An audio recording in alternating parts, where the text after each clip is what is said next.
We have already made performance measurements a key tool for ensuring that all judges, judicial officers, and judiciary staff can account for their time at work.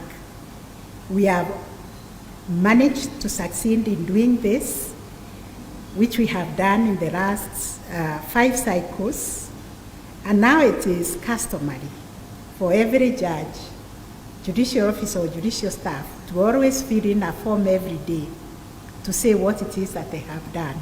You have been at work between 8 and 5. What have you done? How many witnesses have you had? How many rulings have you delivered? How are you dealing with the backlog? And in that form, it indicates the cases that are pending and the cases that are being filed.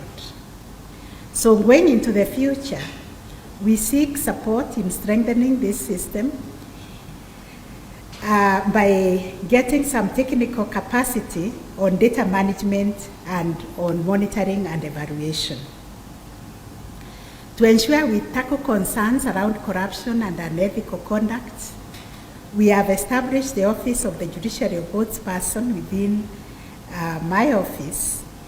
We are keen on enhancing the efficiency and effectiveness by developing an online reporting system that will enable easy reporting and feedback to complaints.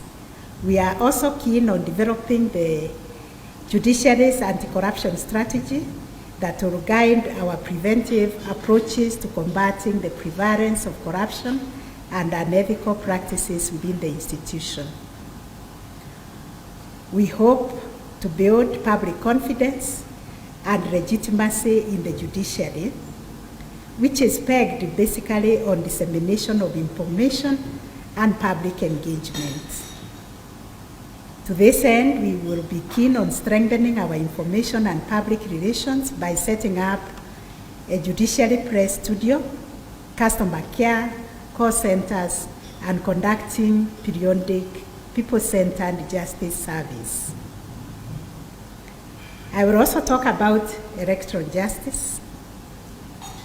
We all know the stability of any nation and the resilience of any democracy, and indeed, the fate of the success of any country will largely be determined by having the faith in the courts to competently and fairly determine disputes that arise from the electoral processes. It is in this context that we are determined to continue enhancing our capacity and effectiveness in electoral disputes adjudication. I'm grateful for your support, our partners, who supported and held us together when we prepared the processes ahead of the 2022 general elections. Given that our electoral preparations and dropped cycles approach, we are soon embarking on the preparations for the 2027. This requires support to the Judiciary Committee on Elections to conduct a debrief workshops for the courts on the 2022 elections so that we can learn from the lessons of the 2022 cycle and even 2017. And also look at the registration and other regulatory frameworks that is required to be enacted to strengthen the whole electoral regime.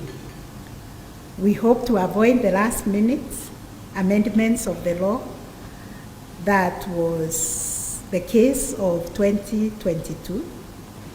And we are trying to see how those laws can be tightened also to avoid last-minute invocation of the courts, which led to orders being issued very close to the elections. We also need to support the Judiciary Committee on Elections to pursue legal and regulatory reforms well ahead of the next cycle's elections. The other big event we are working on now is our strategic plan because our current strategic plan comes to an end this year, we are looking at how we make the STARGE blueprint into a 10-year development plan. We are working towards transforming the STARGE vision into a strategic blueprint that will guide the judiciary for the next 10 years. For this, we will need partners and support towards this work that includes undertaking a comprehensive justice needs survey and a robust internal and external stakeholder engagement across all the courts. We are working with the Hague Institute of Innovation in Law, who have done some exceptional people-centered justice work across Africa and the world. I urge you to continue supporting the judiciary directly through this institute to ensure that our blueprint inspires the entire justice sector to adopt a people-centered programming approach.